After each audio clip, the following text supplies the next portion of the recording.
Let's talk quarterback. And all the little things it takes to get yourself physically and mentally ready to play each week. And I think you have to earn your stripes. North Dakota State is #1 again in the country, with 2 Minnesotans helping electrify the Bison. We have a saying like, those who stay will be champions. It's college football, and she is a college football coach. The field is a comfortable place. I love being on a football field. And what's in a mascot? Ole comes from like the coat of arms from Norway. All next on Kickoff Countdown. Here we go. Welcome to the Kickoff Countdown. The Vikings off this week with a bye, so what does the coaching staff work on? They know Justin Jefferson is their feature piece. He can catch it. They are working on ways to get him room to run after he makes the catch. But I think Justin getting his touches and having the ability, obviously we know what he is as a route runner and an ability to make catches. But to me, it's his run after catch is dynamic as well. So how many times can we get a really good guy, a really good player with the ball in space? But who will throw him the ball, Carson Wentz or J.J. McCarthy? We start our conversation with former quarterback and NFL MVP Rich Gannon about McCarthy's key. But I think the big thing with him is there's a lot of question marks. There's the fact that he hasn't played, a full season. Can he hold up and play each week? Or when things go wrong, what happens? Well, things are going to go wrong. I mean, it's a question of how do you handle adversity. I think when you look at the graph, at the quarterback position, it can't look like this. It can't be great one week. We're looking for we're looking for the consistency in the production week in and week out. If you look at the best players at that position in the National Football League, this is where they ride. This is where they hang. It's a consistency level week in and week out. And I think with the young ones, that's always the concern. Is it going to be a great start, and then we struggle, then we get banged up, and you got to be able to manage those situations, and that's always a challenge for a young quarterback. Kevin O'Connell. What have you seen from him? He played the position, and what does that mean in a transition stage like this? Can he eliminate a lot of errors for a young quarterback? First of all, I think the Vikings are blessed to have a coach like Kevin O'Connell. I think he's played the position, he's coached the position. I think he sees the game through the eyes of the quarterback. He's intimately involved in these offensive game plans. He calls the plays on Sunday. He's played that position. He knows how difficult a position it is.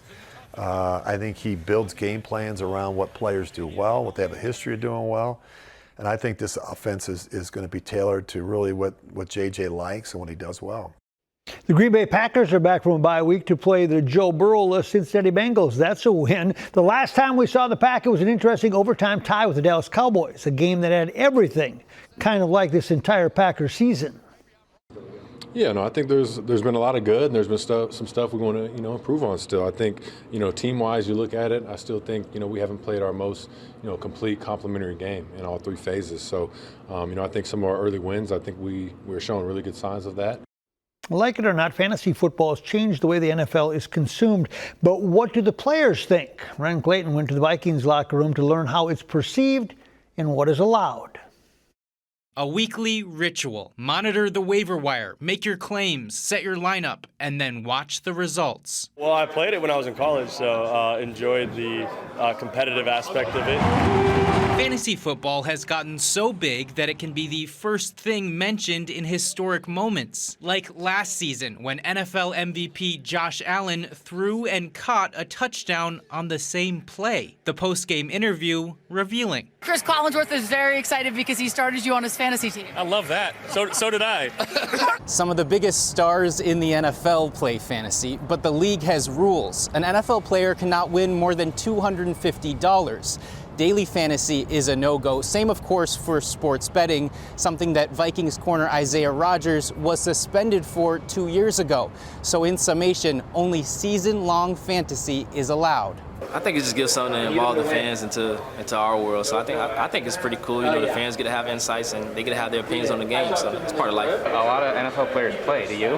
I used to, whatever. I'm trying to get back into it, but it's kind of pointless for me to play. Yeah, I mean, I got a different perspective on it, but I know my friends love it. A lot of my family play and stuff, so I get to live vicariously through them. Then there's the fan aspect. Vikings tight end Josh Oliver scored a touchdown on Sunday. He's a good football player, but not a good start in fantasy. Some don't get that, and he might hear about it. I mean, that's just part of the game. You hear about that. You hear about everything else. you got to just focus on your job on the field. Occurrences of angry fantasy managers inappropriately contacting players are too common, a byproduct of the traction this game has gained. It's tough as the player because you get a lot of heat, a lot of negativity because you're not scoring enough fantasy points. But I think it's a great thing for the game. It's only grown the game and made it more popular. It's likely that at least a few current Vikings play fantasy, but it appears that the majority are understandably indifferent. I don't know. I don't really think about it at all, to be honest with you. Like, I hope everybody win their fantasy. Ren Clayton, WCCO Sports. The Gopher football team meets Purdue Saturday for homecoming, a winnable game. One of the emerging stories this season is Jalen Smith, a freshman wide receiver from Mankato West. He's got big playability, and he's got veteran teammates helping get him there. They just help me, stay calm. It's just a game. You've done it your whole life. Javon was saying that this past game, it's football. We played it our whole life. You can't put too much stress on it. You just got to focus. You did the preparation. Speaking of Minnesota wide receivers, the Bison are back. National champion North Dakota State is unbeaten with a pair of dynamic wide receivers from Minnesota. We caught up. 30 seconds to go. They are the defending national champions, and there are two big reasons why. Bryce Lance and Raja Nelson. Touchdown, Nelson! I think we go hand in hand with each other. It's scary for defenses to see both of us out there at the same time. And, because that's two players that's very hard to stop. To the outside of Bryce Lance. Lance understands the limelight. He is the younger brother to Trey Lance. Lance cash it in. The former first-round pick, now a backup with the Chargers, is his role model. Bryce, I mentioned Trey, obviously, your brother now playing for the Chargers.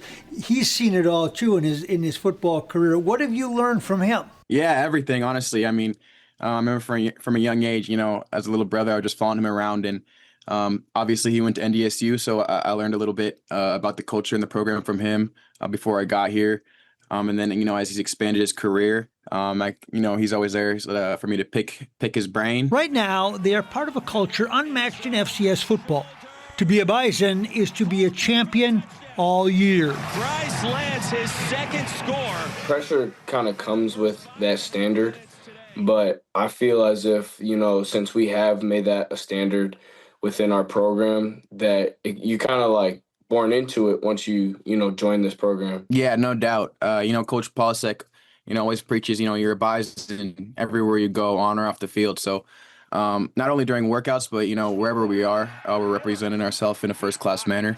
But yeah, we work really hard. Touchdown, North Dakota State! Two talented wideouts that cut their teeth in Minnesota, trying to go out, well, like a Bison. To see you two lined up together, and it's kind of a source of pride for Minnesota. That's got to mean something to you that you two have kind of done this together. Yeah, 100%. absolutely. Both from Minnesota. He was a higher class than me in high school, so I didn't get a chance to play him. Just two Minnesota guys, coming to live out their dream and, make plays, put on for the program, and, for back home, it means a lot to us.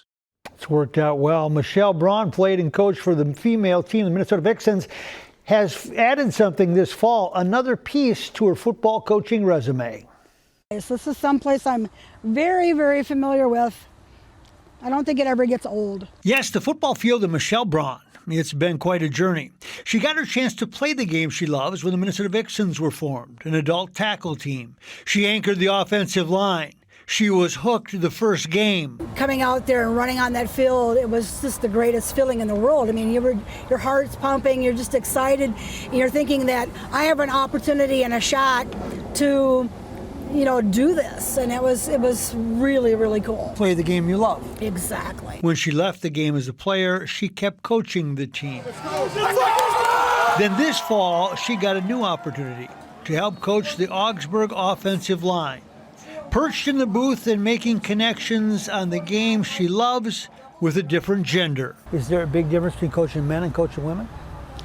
You would be surprised, but no, there really isn't. I mean, obviously, from a gender standpoint, yes. From a strength and speed standpoint, yes. but it's still football. You're still teaching someone the sport of football. And this has been a blessing to be here on game days, working with a headset and play sheet. She is exactly where she wants to be. Oh, this is a fantastic opportunity. Yeah. I am so excited to be here. Everybody's just been very welcoming. You know, at first they were kind of like, oh, wow, what's this, what's going on? But, you know, Coach made me feel very welcome. The whole staff has made me feel very welcome. Aware that the calling is bigger than the game. And I think that is a huge testament to showing these young men, not only, yeah, it's football, you're out here because of football, but you're also here for life. You're trying to learn what you want to do with the rest of your life. Yes, this is a coach that loves football, and this is her place to pay it forward. We're learning every day, we're learning every week. To get better at what we do, to help these young men not be only good football players, but be good people. Speaking of MIAC, Minnesota is home to some of the most unique college football mascots in the country. The MIAC alone has the Johnnies, Pipers, Scots, and Cobbers, just to name a few. So what are these Minnesota college mascots? Good question. Marielle Mose gets some answers. The St. Olaf football team is in training to protect the hill from the rest of their MIAC competitors. They don intimidating lions on their helmets, but the lion is not their mascot. What is a St. Olaf Ole? Coach always says an Ole is an outstanding, legendary, extraordinary son of a gun. So we go with that. I love it. So it's kind of like an acronym? Mm-hmm. This college named their lion mascot Ole, a nickname for Olaf, which ties back to the college's Norwegian roots, according to Assistant Athletic Director Michael Abdullah. Ole comes from like the coat of arms from Norway, so there are definitely ties there to the history of the school. There's a similar theme throughout the conference. I don't really know what a Gusty is, I'm not gonna lie. The Gusties from Gustavus Adolphus College also have a lion mascot. His name is, of course, Gus. Let's keep this trend going. St. John's University refers to themselves as the Johnnies. A Johnny? Oh, that's a rat. That's not trash talk. They actually use a rat on school spirit wear. Then there's the Augsburg University Aggies. Auggie is an eagle, but what really stumped these players? Hamlin University Pipers and the McAllister College Scots. What do you think a Piper is? Looks kind of like a bandit.